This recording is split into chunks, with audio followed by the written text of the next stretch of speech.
आज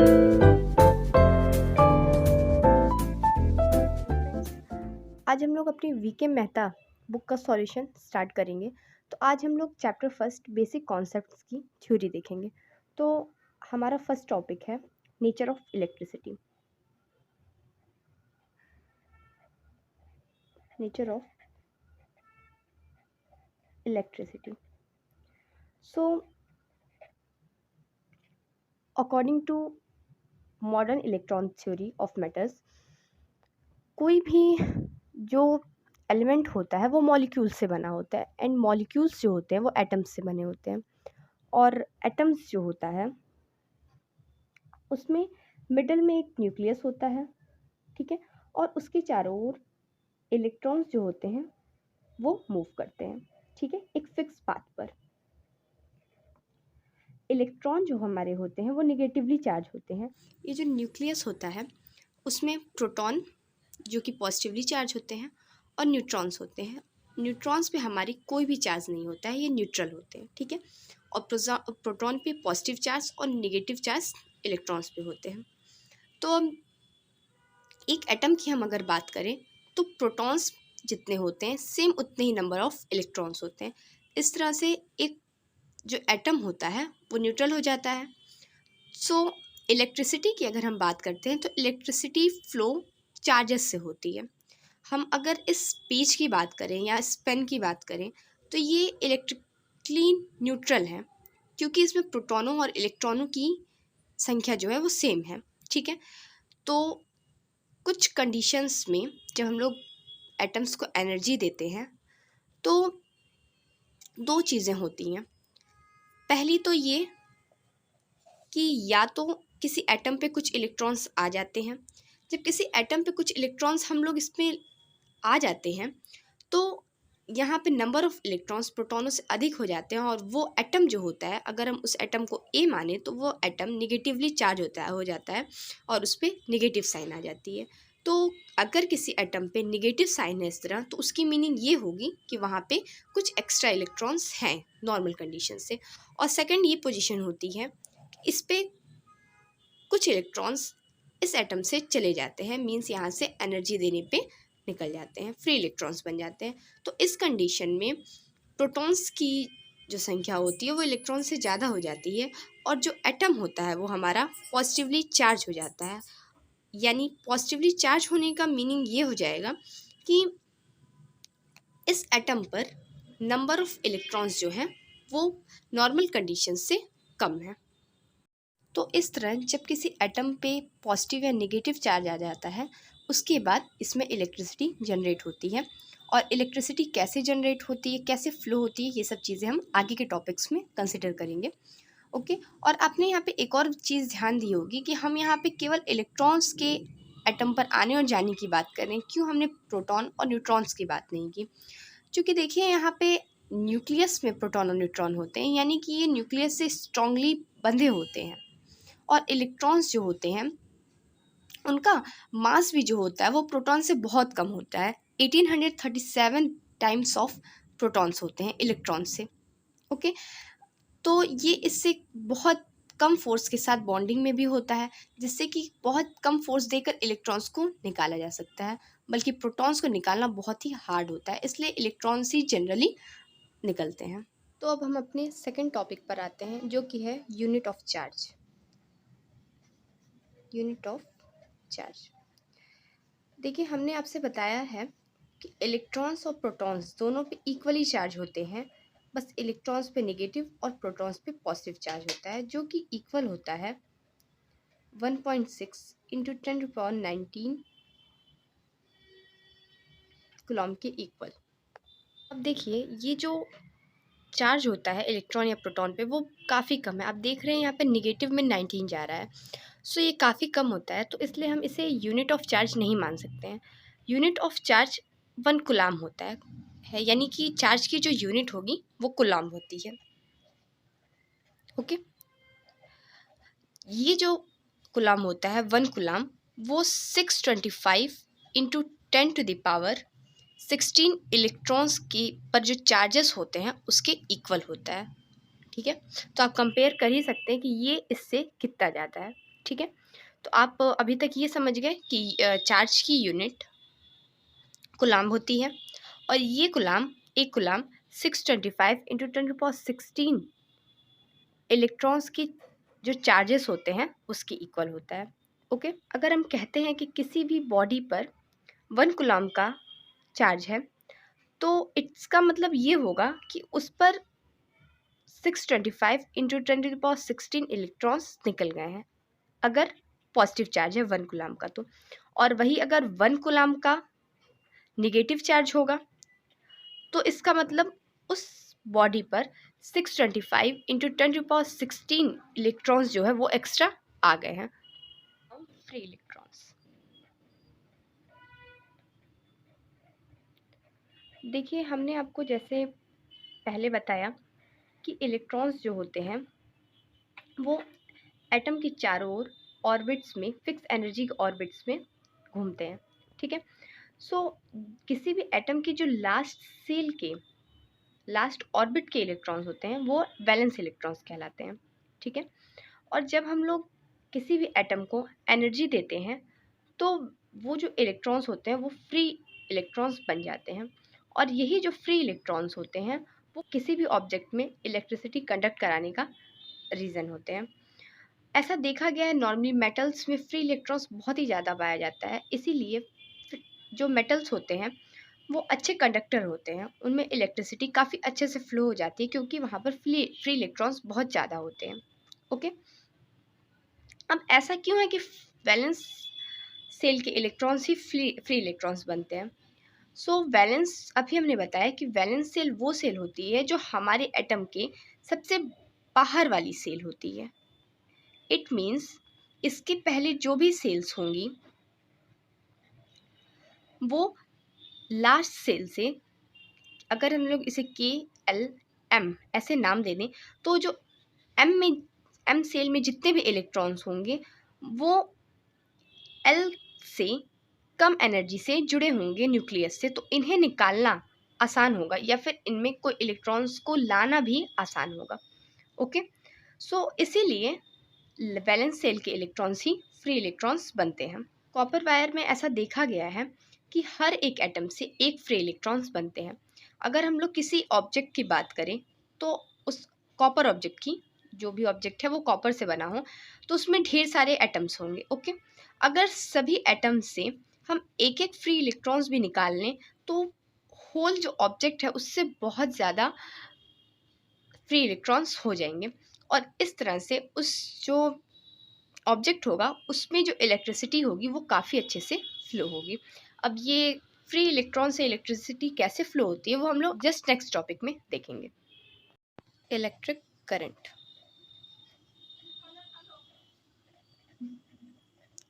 जैसा कि हमने बताया था कि कॉपर के एलिमेंट में बहुत ज़्यादा फ्री इलेक्ट्रॉन्स होते हैं, तो अगर हम लोग कॉपर का एग्जांपल लेकर के चलते हैं, कोई भी कॉपर का ऑब्जेक्ट है उस पे रूम टेम्परेचर पे भी बहुत ज़्यादा फ्री इलेक्ट्रॉन्स होते हैं, क्योंकि रूम टेम्परेचर पे भी इन्हें इतनी एनर्जी मिल जाती है कि ये फ्री इलेक्ट्रॉन्स में बदल जाते हैं। ओके, सो ऑलरेडी इसमें फ्री इलेक्ट्रॉन्स तो होते हैं, और जब हम इसे पोटेंशियल दे देते हैं, बैटरी से इसे जब हम जोड़ देते हैं इस ऑब्जेक्ट को, एलिमेंट को, तो उसमें चार्ज फ्लो होने लगती है। अब कैसे होती है ये हम आपको बताते हैं। थोड़ा फिगर ज़्यादा खूबसूरत नहीं बना है बट आप समझ सकते हैं। जो बैटरी की बड़ी डंडी रहती है वो पॉजिटिवली चार्ज, और जो छोटी वाली डंडी रहती है वो निगेटिवली चार्ज होती है। तो इस तरह से यहाँ पे पॉजिटिव चार्ज और यहाँ पे निगेटिव चार्ज आ जाता है। और हम जानते हैं जो चार्जेस होते हैं वो अपोजिट चार्जेस को अट्रैक्ट करते हैं। ओके, सो ये जो इलेक्ट्रॉन्स हैं वो निगेटिवली चार्ज हैं, तो ये पॉजिटिव चार्ज की ओर मूव करेंगे, यानी कि इलेक्ट्रॉन्स का फ्लो इस साइड होगा, और इलेक्ट्रॉन्स यहाँ से फ्लो करेंगे और यहाँ से चले जाएंगे। सो नेगेटिव टू पॉजिटिव ये ऐसे फ्लो करेंगे। ओके, तो इस तरह से हम देख करके ये कह सकते हैं कि अब इसमें इलेक्ट्रॉन्स फ्लो होने लगे हैं। और जो इलेक्ट्रिक करंट होती है, इलेक्ट्रिसिटी जो होती है वो इलेक्ट्रॉन्स के, फ्री इलेक्ट्रॉन्स के फ्लो के अपोजिट डायरेक्शन में होती है, यानी कि हमारे इलेक्ट्रॉन्स अगर ऐसे फ्लो हो रहे हैं तो इलेक्ट्रिक करंट की फ्लो की डायरेक्शन ये होगी उसके अपोजिट।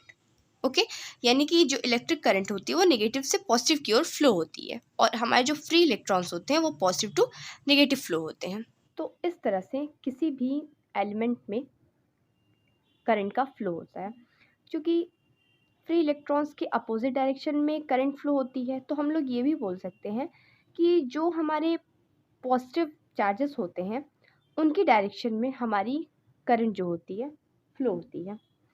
सो इस तरह से हम लोग कह सकते हैं the flow of free electrons और चार्ज, क्योंकि हम लोग पॉजिटिव चार्ज की भी यहाँ बात कर लें, in a definite direction is called electric current. इस तरह इलेक्ट्रिक करंट कैसे फ्लो होती है फ्री इलेक्ट्रॉन्स के थ्रू, ये हमने देख लिया। Measurement of current.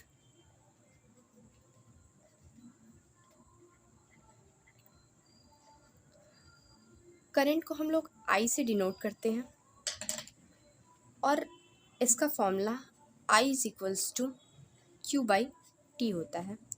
Means current is measured by the time rate of flow of charge through the conductor.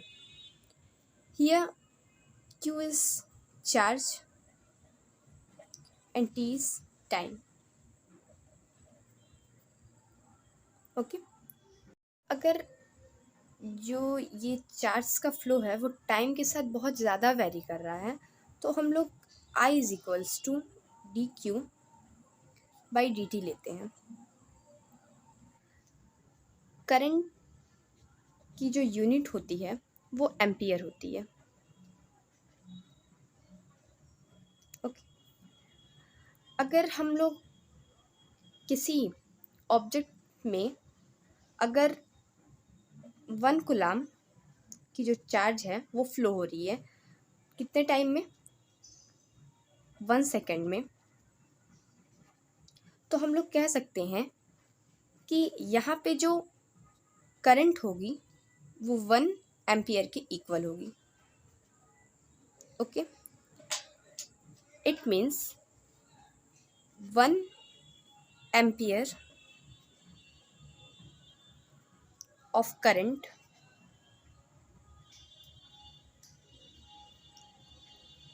is said to flow through a wire if at any cross section means अनुप्रस्थ काट, any cross section 1 coulomb of charge flows in 1 second. Okay, अब हम लोग यहाँ पर एक और चीज़ जान लेते हैं कि जो हमारा चार्ज Q होता है वो N इंटू E के इक्वल होता है। यहाँ पे N नंबर ऑफ़ इलेक्ट्रॉन्स है और इनकी वैल्यू 1, 2, 3 ये हो सकती है, ऑल नेचुरल नंबर्स। एंड जो इलेक्ट्रॉन है वो एक इलेक्ट्रॉन पर चार्ज की वैल्यू है जो कि 1.6 इंटू 10⁻⁻19 होती है। तो इस तरह से हम लोग Q की वैल्यू हम लोग निकाल सकते हैं। ओके, और अगर हम लोग इसी Q की वैल्यू, हमारा जो फॉर्मूला है I is equals to Q/T, इसमें पुट करते हैं तो I की वैल्यू हमारी NE/T हो जाएगी। ओके, और हम लोग इस फॉर्मूले का यूज़ और साथ ही इस फॉर्मूले का यूज़ न्यूमेरिकल्स में करते हैं। ओके, और हमने ये जो बताया ये बहुत ही कम टाइम के लिए हम लोग इसका यूज़ करते हैं, इसका भी यूज़ किया जाता है, इसे डिफ्रेंशिएट करके इसे लाया गया है। ठीक है, now our next topic is electric potential. तो देखिए, हमने अभी बताया कि जब हम किसी बॉडी को चार्ज करते हैं, मीन्स उस किसी भी बॉडी पर, किसी भी एटम पर अगर कोई भी चार्ज प्लस या माइनस कोई भी चार्ज आता है, तो इस बॉडी को चार्ज करने में हमें कुछ वर्क करना पड़ता है, और ये जो वर्क डन होता है वो उस बॉडी में इलेक्ट्रिक पोटेंशियल एनर्जी के रूप में सेव हो जाता है, स्टोर हो जाता है उस बॉडी में। तो इस तरह से कोई भी जो चार्ज बॉडी रहती है वो इस वर्क डन को अदर एटम्स को, चार्ज एटम को अट्रैक्ट करके या रिपल करके उस वर्क को करती है। मींस अगर पॉजिटिव चार्ज है तो पॉजिटिव चार्ज को रिपल करेगा, रिपल्शन शो करेगा, और अगर नेगेटिव चार्ज है तो ये इसे अट्रैक्ट करेगा। ओके, तो इस तरह से ये जो इलेक्ट्रिक पोटेंशियल एनर्जी है वो यूज़ होती है। इलेक्ट्रिक पोटेंशियल की वैल्यू होती है, इसे हम लोग V से डिनोट करते हैं इलेक्ट्रिक पोटेंशियल को, वो V is equals to W/Q। अब अगर हम W is equals to 1 joule और Q is equals to 1 coulomb रखें तो V हमारा 1 वोल्ट आ जाएगा। ओके, अगर 1 कूलॉम चार्ज की इलेक्ट्रिक पोटेंशियल एनर्जी 1 जूल है तो उसकी इलेक्ट्रिक पोटेंशियल की वैल्यू 1 वोल्ट होगी। ओके, इलेक्ट्रिक पोटेंशियल की जो SI यूनिट होती है वो वोल्ट होती है, ये इसकी SI यूनिट है। अगर हम लोग कहीं किसी पॉइंट पर 10 वोल्ट पोटेंशियल इलेक्ट्रिक पोटेंशियल है तो फिर इसका मीन ये होगा कि अगर हम लोग उस पॉइंट पर 1 कूलॉम की चार्ज को लेकर के आए तो वहाँ पे इलेक्ट्रिक पोटेंशियल एनर्जी यानी W की वैल्यू 10 जूल होगी। ठीक है, सिमिलरली अगर हम लोग 2 कूलॉम के आवेश को लेके आते हैं यानी कि चार्ज को लेके आते हैं 10 वोल्ट के इलेक्ट्रिक पोटेंशियल पे तो W की वैल्यू 20 जूल होगी। इस तरह से हम लोग इलेक्ट्रिक पोटेंशियल की एक डिफिनीशन दे सकते हैं कि अगर हम लोग किसी पॉइंट पर 1 कूलॉम के चार्ज को किसी पॉइंट पर इन्फिनिटी से किसी पॉइंट पर लाते हैं और उस पॉइंट पर लाने में उस चार्ज पर जितना वर्क किया गया है उसे उसकी इलेक्ट्रिक पोटेंशियल एनर्जी कहते हैं। होप कि आपको इलेक्ट्रिक पोटेंशियल अच्छे से समझ आ गया होगा। तो अब हम आगे चलते हैं अपने नेक्स्ट टॉपिक पोटेंशियल डिफरेंस पे। पोटेंशियल डिफरेंस,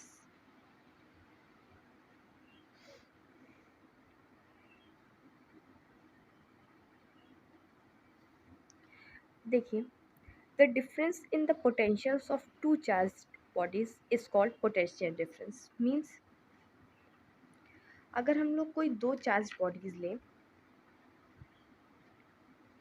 और उन दोनों का पोटेंशियल, इसका पोटेंशियल V1 एंड इसका पोटेंशियल V2 हो तो पोटेंशियल डिफरेंस की वैल्यू V1 माइनस V2 या फिर V2 माइनस V1 होगी। ये डिपेंड करता है इस बात पे कि इन दोनों चार्जेस में से किस चार्ज की पोटेंशियल एनर्जी ज़्यादा है। ओके, सो इसका भी जो यूनिट होता है वो वोल्ट ही होता है, वोल्ट। अब हम अगर कंसिडर करें 2 चार्जेस ऐसे हैं A एंड B, 2 हैं एटम्स, और इन्हें हम एक दूसरे से कनेक्ट कर रहे हैं किसी वायर के थ्रू। इस पे 5 वोल्ट का इलेक्ट्रिक पोटेंशियल है और यहाँ पे पोटेंशियल 3 वोल्ट्स का है। तो हम यहाँ देख रहे हैं कि इसकी पोटेंशियल ज़्यादा है। ओके, सो जो इलेक्ट्रॉन होंगे वो B टू A फ्लो करेंगे, यानी करंट की फ्लो A से B की ओर इस साइड होगी। यहाँ पे करंट फ्लो करेंगे और यहाँ हमारी इलेक्ट्रॉन्स फ्लो करेंगे, और हम जानते हैं इलेक्ट्रॉन्स के फ्लो के अपोजिट डायरेक्शन में करंट की फ्लो होती है। ओके, अब हम अगर ऐसा सोचें कि ये B जो है वो भी अगर 5 वोल्ट हो तो अगर ऐसा हुआ तो इलेक्ट्रॉन्स का फ्लो होगा ही नहीं, और इलेक्ट्रॉन्स का फ्लो नहीं होगा तो करंट्स भी फ्लो नहीं करेंगे। यानी कि करंट फ्लो करने के लिए इलेक्ट्रिक पोटेंशियल होना ज़रूरी है, मींस पोटेंशियल डिफरेंस होना ज़रूरी है। बिना पोटेंशियल डिफरेंस के करंट फ्लो नहीं होगी। तो अब अगर हम लोग डिफिनीशन की बात करें सो हम कह सकते हैं किसी 1 कूलम के चार्ज को एक पॉइंट से दूसरे पॉइंट तक लाने में जितनी एनर्जी की हमें ज़रूरत होती है उसे हम कहते हैं potential difference between that 2 points, यानी points A and points B के बीच। जैसा हमने आपको बताया कि वोल्टेज डिफरेंस की जो यूनिट होती है वो वोल्ट होती है, तो अब देख लेते हैं कि वोल्ट की डिफिनीशन क्या होती है। ओके, तो हम लोग वोल्ट को ऐसे डिफाइन कर सकते हैं कि the potential difference between 2 points is 1 volt if 1 joule of work is done in transferring 1 coulomb of charge from the point of lower potential to the point of higher potential। Okay, यहाँ पे ये इन होगा। Okay, अगर हम लोग 1 coulomb की charge को lower potential to higher potential में ले जाने में अगर 1 जूल की एनर्जी लगती है तो वहाँ पर जो वोल्टेज डिफरेंस होगा वो 1 वोल्ट होगा। इसमें हम लोग किसी को भी V1 या V2 है ये, इसमें किसी को भी हायर लोअर मान सकते हैं। लोअर टू हायर किसी 1 कूलम के चार्ज को ले जाने में जितनी एनर्जी हमें चाहिए होगी उस एनर्जी की फ़िक्स वैल्यू 1 जूल होगी, तो वो हम लोग की 1 वोल्ट की इक्वल हो जाएगी। हम लोग सिंपली अगर मैथमेटिक्स के फॉर्म में बोलें तो अगर W is equals to 1 joule और charge is equals to 1 coulomb हो तो V की वैल्यू हम लोग की 1 वोल्ट हो जाएगी। तो अब हम देखते हैं अपने नेक्स्ट टॉपिक को, concept of EMF and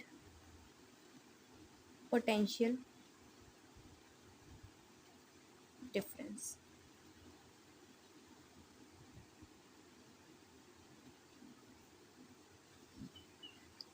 okay, तो देखिए EMF एंड पोटेंशियल डिफरेंस में बहुत ही माइनर सी डिफरेंस है। जो भी बैटरी हमारी एनर्जी देती है किसी चार्ज को फ्लो होने में, हम ये जानते हैं कि चार्ज जो फ्लो होते हैं वो वोल्टेज की वजह से ही होते हैं। वोल्टेज डिफरेंस बोलें या फिर EMF, जैसा कि हमने अभी बताया कि बहुत माइनर सा ही डिफरेंस है दोनों में, ठीक है। तो इसी वोल्टेज की वजह से ही वोल्टेज प्रेशर एक तरह का प्रेशर डालता है जिससे कि चार्ज जो होता है फ्लो करते हैं, ठीक है।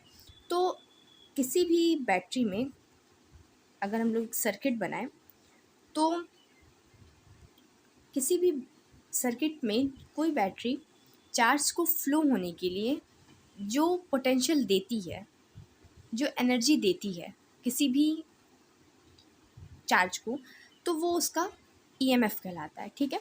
EMF एंड पोटेंशियल डिफरेंस दोनों की ही जो यूनिट होती है वो वोल्ट होती है, लेकिन पोटेंशियल डिफरेंस वो वोल्टेज होती है जो कि चार्ज एक पॉइंट से दूसरे पॉइंट में फ्लो होने के लिए जो एनर्जी लेते हैं।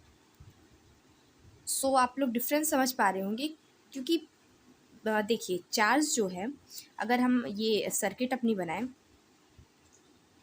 ये हम लोग का अमीटर हो गया, रेजिस्टेंस भी यहाँ पे लगा देते हैं, ठीक है। तो बैटरी मान लीजिए हमारी V वोल्ट की EMF दे रही है, ठीक है, और हम लोग जानते हैं कि तार में भी कुछ रेजिस्टेंस होता है जिससे कि वहाँ पे वोल्टेज ड्रॉप हो जाता है, तो चार्जेस तक उतनी वोल्टेज नहीं पहुँच पाती है, और चार्जेस तक जो वोल्टेज पहुँचती है, यानी चार्जेस जो वोल्टेज यूज़ करते हैं एक पॉइंट से दूसरे पॉइंट तक जाने के लिए, वो हमारा होता है पोटेंशियल डिफरेंस। बट बैटरी जो एनर्जी देती है वो होता है EMF। और बैटरी में भी कुछ हम लोग जानते हैं जैसे इंटरनल रेजिस्टेंस होता है, इस वजह से कुछ जो वो वोल्टेज होता है वो बैटरी के अंदर ही वेस्ट हो जाता है। सो इस तरह से कई जगह वोल्टेज ड्रॉप होते हैं जिससे EMF की जो वैल्यू होती है, EMF जो से कम हो जाती है पोटेंशियल डिफरेंस की वैल्यू। तो अब हम लोग देखते हैं drift velocity of free electrons.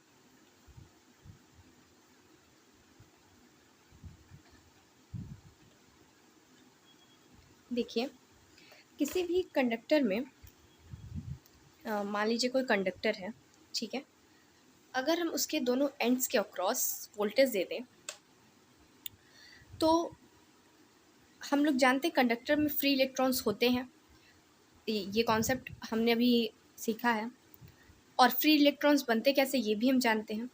तो इसमें हम फ्री इलेक्ट्रॉन्स होते हैं और इस इलेक्ट्रिक फील्ड जनरेट हो जाने की वजह से जब हम वोल्टेज देते हैं तो इलेक्ट्रिक फील्ड जनरेट हो जाती है, और इलेक्ट्रिक फील्ड जनरेट हो जाने से ये इलेक्ट्रॉन रैंडमली इधर उधर इस कंडक्टर में कहीं भी मूव करते हैं, और मूव करते हुए जो इलेक्ट्रॉन है वो यहाँ पे आकर के, और जो पॉजिटिव चार्जेस हैं वो यहाँ आकर के इकट्ठे हो जाते हैं। ठीक है, तो ड्रिफ्ट वेलोसिटी होती क्या है? इसी को ही जो इलेक्ट्रॉन्स रेंडमली इधर उधर बहुत ही तेज़ घूमते हैं जिस वेलोसिटी से, उसे ही ड्रिफ्ट वेलोसिटी कहते हैं। ये जो वेलोसिटी होती है वो बहुत ही कम, लगभग 10⁻³ मीटर पर सेकेंड होती है, मीन्स बहुत ही कम होती है। ओके, और ड्रिफ्ट वेलोसिटी से हम लोग की मेन करंट फ्लो नहीं होती है। हम लोग relation between drift velocity and current के बीच में देख लेते हैं। ओके, हमने जैसे कि यहाँ पे आपको बताया ये कंडक्टर है, ठीक है, हम इसे दोबारा से बना देते हैं। ओके, ये कोई भी कंडक्टर हो सकता है, सिल्वर, कॉपर एटसेट्रा, किसी का भी बना हो सकता है। तो ये हमारा कंडक्टर हो गया।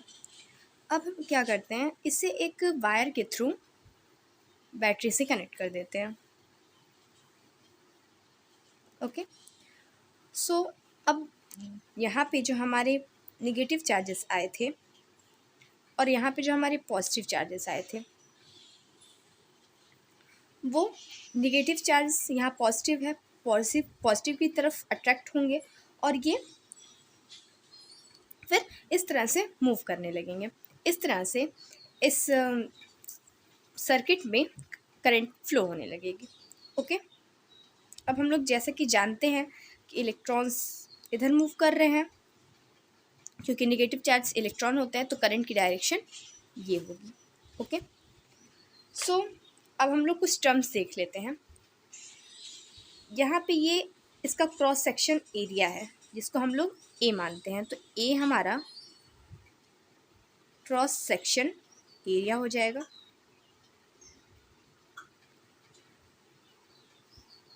BD हम लोग जानते ही हैं, drift velocity of free electrons.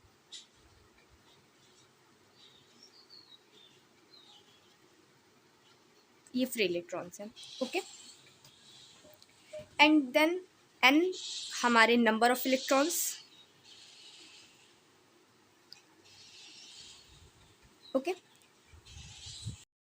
और E हमारा चार्ज ऑन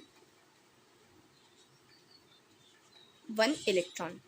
ओके, और एक और चीज़ होती है, ये जो हमारा VD होता है वो इस कंडक्टर में जो इलेक्ट्रॉन्स हैं उनके द्वारा 1 सेकेंड में चली गई दूरी के इक्वल होता है। यानी कि ये जो दूरी है, अगर हम लोग 1 सेकेंड में इतनी दूरी माने कि इलेक्ट्रॉन चले हैं तो ये इसके इक्वल हो जाएगा। ठीक है, सो अब हम लोग आगे इसका प्रोसीजर देखते हैं कि करंट और ड्रिफ्ट वेलोसिटी जो है उसमें क्या रिलेशन आता है।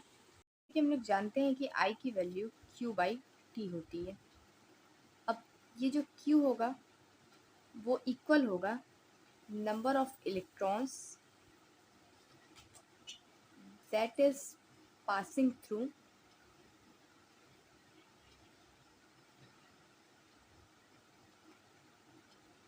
a cross section area।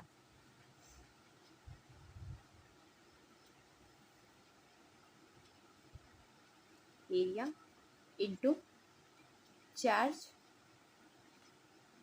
On an electron. Okay, अब देखिए number of electrons that is passing through a cross section area, तो वो होगा कितना, वो इक्वल होगा n इंटू ए into VD into T।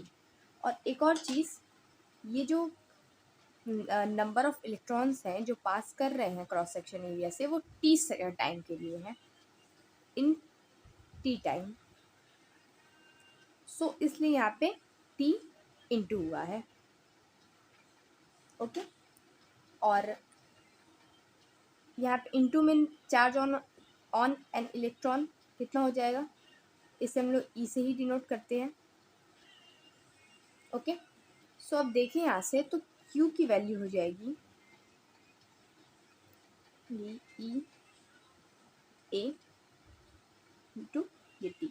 Okay, अब ये जो वैल्यू है अगर हम लोग इसमें इक्वेशन फर्स्ट में पुट करें तो हमें मिल जाएगा I is equals to V D E N A T upon इन टी से टी कैंसल आउट हो जाएगा और आई की value V D E N A ये आ जाएगी। ये जो आई और ड्रिफ्ट वेलोसिटी के बीच में जो रिलेशन है इसे हम I is equal to Veena से याद कर सकते हैं। यहाँ पे वी डी को डिनोट करता है, वीना देखिए वीना की अगर स्पेलिंग निकाली जाए तो ये आती है, ठीक है। तो V D E N for number of electrons, A से क्रॉस सेक्शन एरिया, यानी कि आई इज इक्वल्स टू वीना V D E N A. So ये रिलेशन हमारा निकल चुका है आई और वी डी के थ्रू। तो इस तरह से आज हमने हमारे चैप्टर फर्स्ट बेसिक कॉन्सेप्ट्स के लगभग आधे टॉपिक्स कंप्लीट कर लिए हैं और बाकी आधे टॉपिक्स हम लोग नेक्स्ट वीडियो में कवर करेंगे। सो अगर आज जितने भी टॉपिक हमने पढ़े हैं उसमें कोई दिक्कत हो तो आप कमेंट सेक्शन में बता सकते हैं। Thank you so much.